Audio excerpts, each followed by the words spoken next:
Éric Andrieux, bonjour. Vous êtes député socialiste et démocrate ici au Parlement européen. On va parler du glyphosate. Saison, on ne sait plus laquelle, hein, saison X. On n'arrive plus à compter le nombre d'épisodes. Rappelons que tout de même, alors, on est là pour effectivement rappeler très précisément où on en est et ce qui se passe. Rappelons au moins le dernier épisode, donc ça c'était jeudi dernier, où les 28 États membres de l'Union européenne n'ont pas réussi à se mettre d'accord sur une proposition de la Commission européenne en ce qui concerne bien sûr le renouvellement de l'autorisation du glyphosate, l'herbicide de Monsanto. Voilà.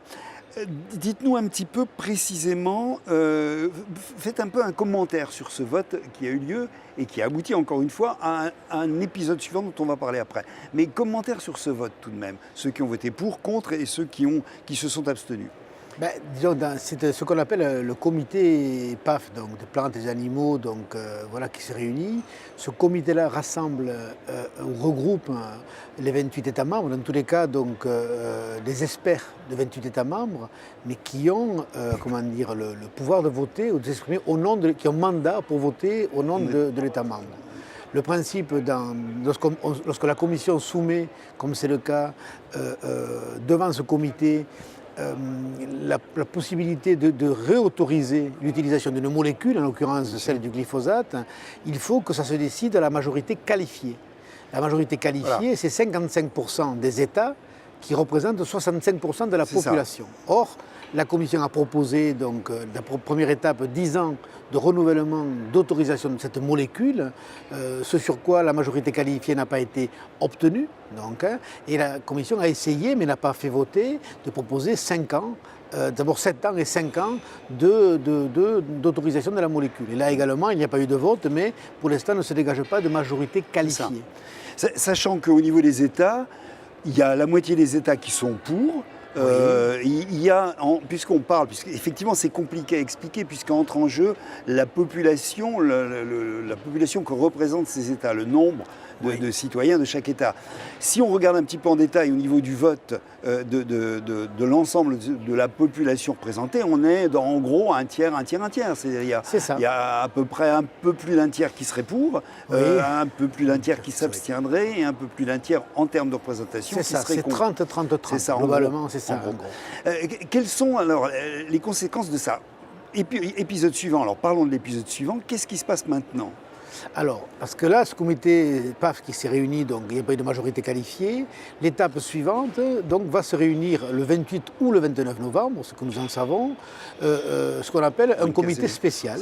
C'est-à-dire on change de niveau, on dit ça comme ça, c'est-à-dire que ça va être le comité qui réunit, qui rassemble les ambassadeurs de l'ensemble. Un genre de comité d'appel qui reprend la question. Exactement, qui reprend la question de la Commission. La Commission est en devoir de reposer la même question. En gros, renouvellement pour l'utilisation de la molécule pour 5 ans, parce qu'elle est sur 5 ans là-dessus. Et sur cette question-là, il peut y avoir 3 scénarios. Donc, soit effectivement, il y a majorité qualifiée obtenue.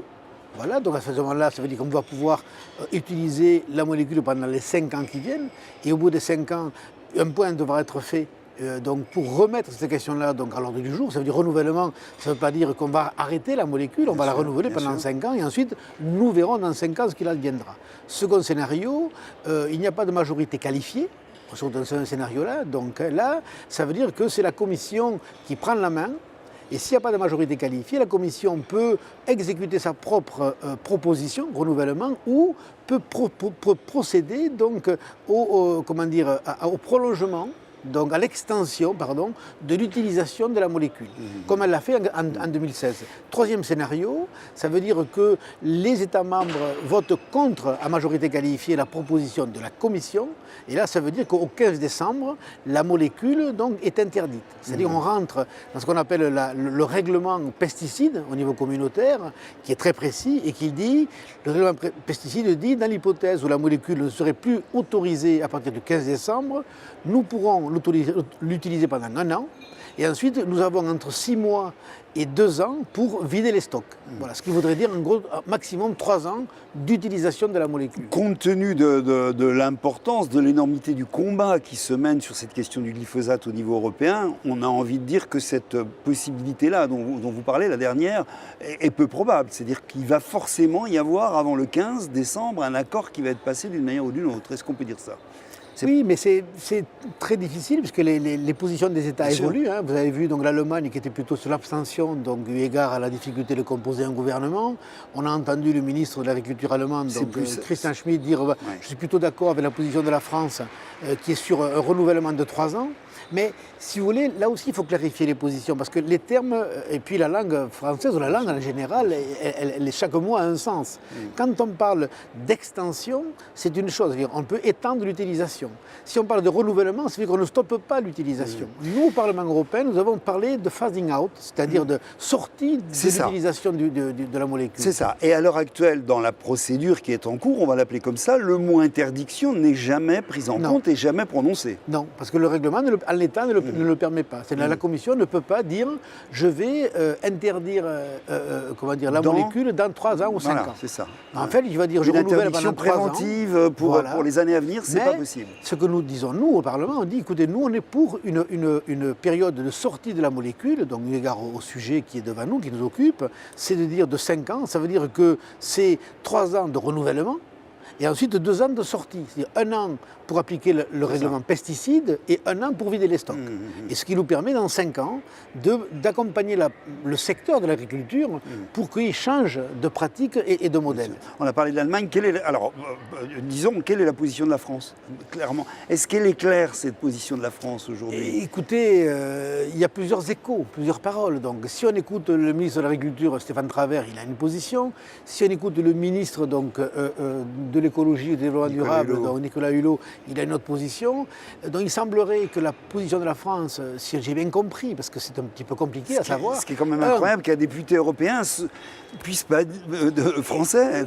exactement dire la position de mon pays. Ce que nous avons à notre connaissance, c'est qu'ils sont contre la proposition de la Commission qui est celle de 10 ans. Donc dernièrement, ils étaient contre la position de la Commission qui est celle de 5 ans. Et la France serait enclin, a priori, à proposer un renouvellement de 3 ans. Mais renouvellement de 3 ans, ça ne veut pas dire sortie du glyphosate à 3 ans. Ça veut dire qu'au bout de 3 ans, on renouvelle. Voilà.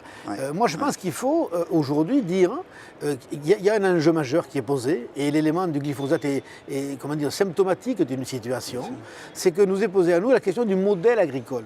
C'est ça la question qui est posée. Et que l'enjeu et la responsabilité politique qui est la nôtre, c'est de savoir comment accompagnons-nous la profession, le secteur agricole, à passer d'un modèle à un autre modèle agricole qui garantisse les enjeux de santé humaine principalement. Et ça, vous sentez ça en France à l'heure actuelle, dans le milieu agricole? Vous sentez ce débat-là être pris en compte ou pas vraiment? Non, sincèrement, oui. Il y a une histoire de génération. Mais on voit bien encore, même dans le milieu viticole, qui est fort consommateur. La vigne, le plus gros consommateur avec l'arboriculture. De glyphosate. Mais aujourd'hui, je lisais encore ce matin des sondages qui ont été faits auprès de la profession, où si on prend toutes les catégories d'âge des viticulteurs, il y a plus de 60% qui prétendent vouloir utiliser le glyphosate. Si on prend les plus jeunes vignerons, on est à 50%. Donc, qui veulent utiliser le glyphosate. Donc, ça veut dire qu'on voit bien que ça c'est présent dans les esprits et qu'aujourd'hui, c'est en pleine progression. C'est-à-dire que les agriculteurs en général, dont les vignerons, ont pris conscience, je crois avec force, et ce n'est pas nouveau d'ailleurs, que leur principal allié, c'était le consommateur. Oui, c'est ça. Et qu'aujourd'hui, le consommateur pose des niveaux d'exigence. Et quand nous disons, nous, et je le dis avec force, qu'il faut se poser ces questions-là de l'utilisation de la chimie en agriculture, ce n'est pas pour faire du mal à l'agriculture ou aller à l'encontre de l'intérêt des agriculteurs. C'est pour essayer d'anticiper sur ce vers quoi l'agriculture va devoir tendre dans les années à venir. Comme elle doit répondre au climat, elle va devoir répondre à des modes opératoires différents que ceux qu'on a eus par le passé. Alors c'est vrai qu'on a l'impression que ce thème-là existe dans l'opinion et il y a une discussion au niveau de la consommation pour qu'on mange mieux, que ce qu'on ait dans nos assiettes soit plus sain, etc. Selon quelle modalité aujourd'hui ce lien, l'avancée de ces discussions pourrait se faire entre le milieu agricole et le milieu des consommateurs?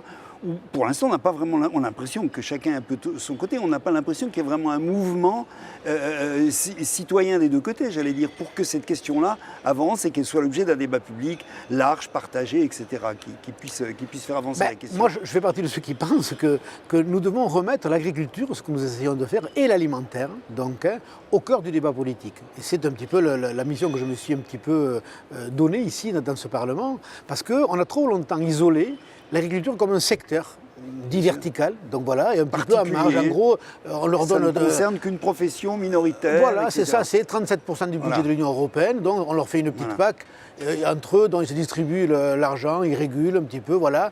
Non, je pense que l'enjeu agricole aujourd'hui, il est éminemment sociétal, parce que l'agriculture n'est pas une économie comme une autre, parce qu'elle intervient par le fait alimentaire sur la santé humaine, et c'est pas rien, or on l'a oublié, hein, bon, voilà, et qu'un aliment, il y a des nutriments dans un aliment où il n'y en a pas, et que c'est des questions qu'on ne peut plus ne pas se poser, qu'il y a des enjeux agronomiques, donc déjà santé humaine, que cette économie-là, elle intervient sur notre environnement, c'est-à-dire le bien commun, sur l'eau, sur le sol, sur l'air, et que du coup on doit considérer cette économie de façon différente. Et que donc elle doit interpeller cette vision, je dirais, du système, ou systémique de la vie.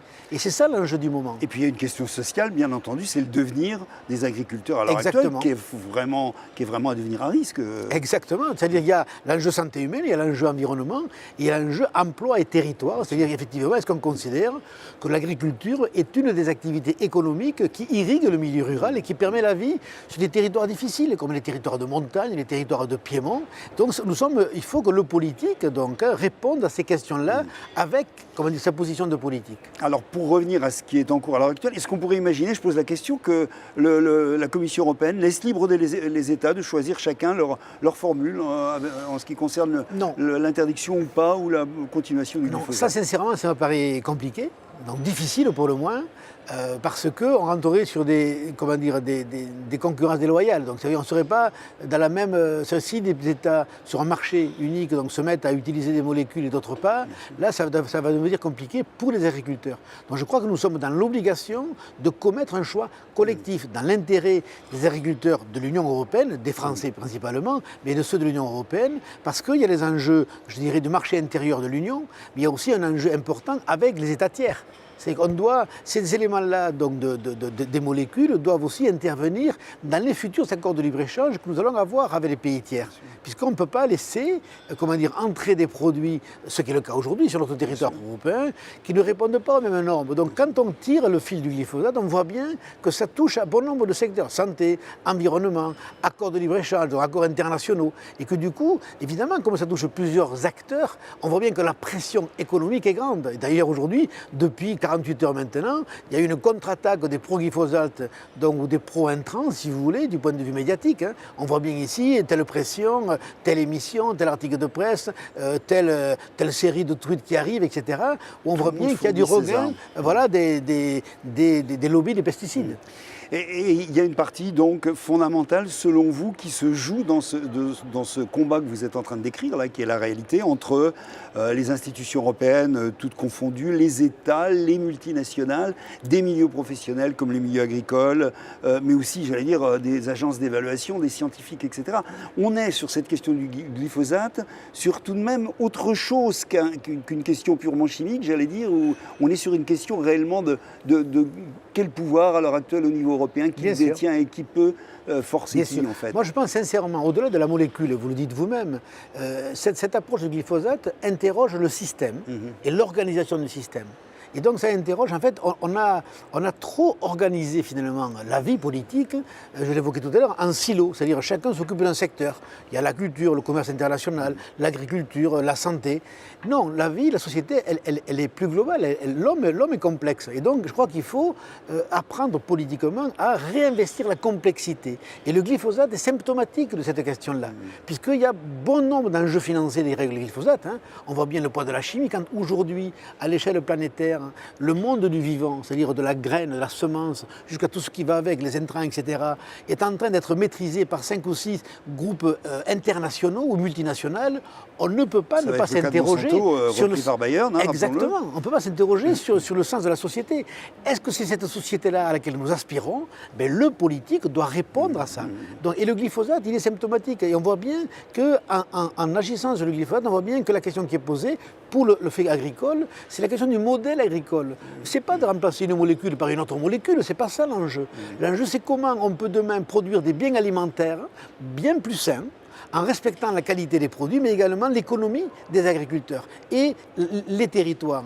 Et on voit bien que ça nous amène à amener des niveaux de réponse ambitieux, non pas sur le très court terme, mais dire, attendez, on est dans une situation où il faut se prendre en main, en responsabilité, pour tendre vers la modification d'un système et de pratiques, et qu'on sait que ça peut se faire, parce que la profession y est prête, parce qu'effectivement, il en va du respect citoyen et du respect de la santé des 500 millions d'Européens. Les citoyens sont attentifs, on le dit, à ces questions du glyphosate, on en parle. La crédibilité de l'UE est au bout aussi de cette question du glyphosate. Bien sûr, tout à fait, tout à fait.